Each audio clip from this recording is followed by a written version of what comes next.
JEE advanced 2024 ఫలితాలలో open కేటగిరీలో నారాయణదే ఆధిపత్యం.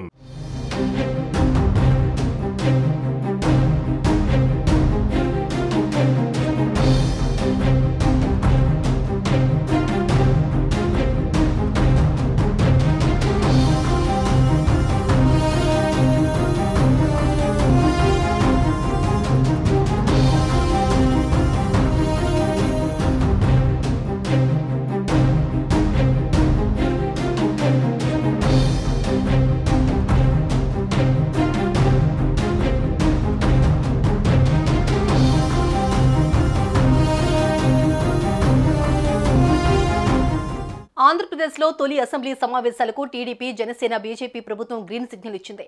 తొలి అసెంబ్లీ సమావేశాలను జూన్ 19న నిర్వహించే అవకాశం ఉందని సచివాలయ వర్గాల సమాచారం. అయితే కొత్తగా కొలువుదీరిన ప్రభుత్వం ఈ నెల 18వ తేదీన కేబినెట్ సమావేశం నిర్వహించనున్నట్టుగా తెలుస్తోంది. అలాగే ఈ నెల 19 నుంచి అసెంబ్లీ సమావేశాలను నిర్వహించనుంది. ఈ మేరకు అధికారులు అన్ని ఏర్పాట్లు చేస్తున్నారు. అసెంబ్లీ సమావేశాలు ప్రారంభం కాగానే తొలి 2 రోజులు ఎమ్మెల్యేల ప్రమాణ స్వీకార ప్రక్రియ చేపట్టనున్నారు. ప్రొటెం స్పీకర్ శాసనసభలో ఎమ్మెల్యేలతో ప్రమాణ స్వీకారం చేయించనున్నారు. తొలి రోజే ఎమ్మెల్యేల ప్రమాణ స్వీకార ప్రక్రియ పూర్తి చేయాలని ప్రభుత్వం భావిస్తోంది. ఆ రోజు వీలు కాని పక్షంలో ఎమ్మెల్యేలతో మరుసటి రోజు ప్రమాణ స్వీకారం చేయించనున్నారు. ఎమ్మెల్యే ప్రమాణ స్వీకార ప్రక్రియ తర్వాత శాసనసభ స్పీకర్ ఎన్నికను చేపట్టనున్నారు. అనంతరం డిప్యూటీ స్పీకర్ ఎన్నిక ఉంటుంది. ఇప్పుడున్న సీనియారిటీ ప్రకారం ప్రొటెం స్పీకర్ గా గోరంట్ల బుచ్చయ్య చౌదరిని ఎంపిక చేసే అవకాశం ఉందని జోరుగా ప్రచారం జరుగుతోంది. అయితే స్పీకర్ గా ఎవరిని ఎన్నుకుంటారు అన్న ఉత్కంఠ చాలా మందిలో నెలకొంది. అయ్యన్న పాత్రుడు, మండలి బుద్ధప్రసాద్ పేర్లు పరిశీలనలో ఉన్నట్లు తెలుస్తోంది. అలాగే డిప్యూటీ స్పీకర్ గా బొలిశెట్టి శ్రీనివాస్ పేరు కూడా గట్టిగానే వినిపిస్తోంది. అయితే ఇంకా అధికారికంగా ప్రకటించలేదు.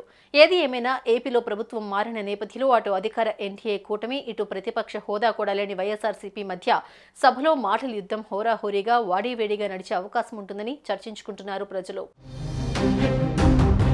మరోవైపు అసెంబ్లీ సమావేశాల నాటికి ఏపీలో శాంతి భద్రతల పరిస్థితి, ఫ్యాక్షన్, రాజకీయ హింస, అధికార యంత్రాంగాన్ని దుర్వినియోగం చేయడం, పక్షపాత ప్రవర్తన లేదా పోలీస్ విధుల దుర్వినియోగం, పోలీస్ చిత్రహింసలు, కస్టడీ లేదా లాకప్ మరణాలు, అసెంబ్లీ సమావేశాల్లో చర్చకొచ్చే అవకాశం ఉన్న అన్ని అంశాలకు సంబంధించిన సమాచారం అందించాలని పోలీస్ శాఖకు ఆదేశాలు వెళ్లాయి. ఈ మేరకు ఆయా ఎస్పీలు, సిపిలకు intelligence additional director general of police నుంచి ఆదేశాలు జారీ అయ్యాయి. సుమన్ టీవీలో మీ పర్సనల్ అండ్ బిజినెస్ ప్రమోషన్స్ కోసం కింది నెంబర్కి కాంటాక్ట్ చేయండి.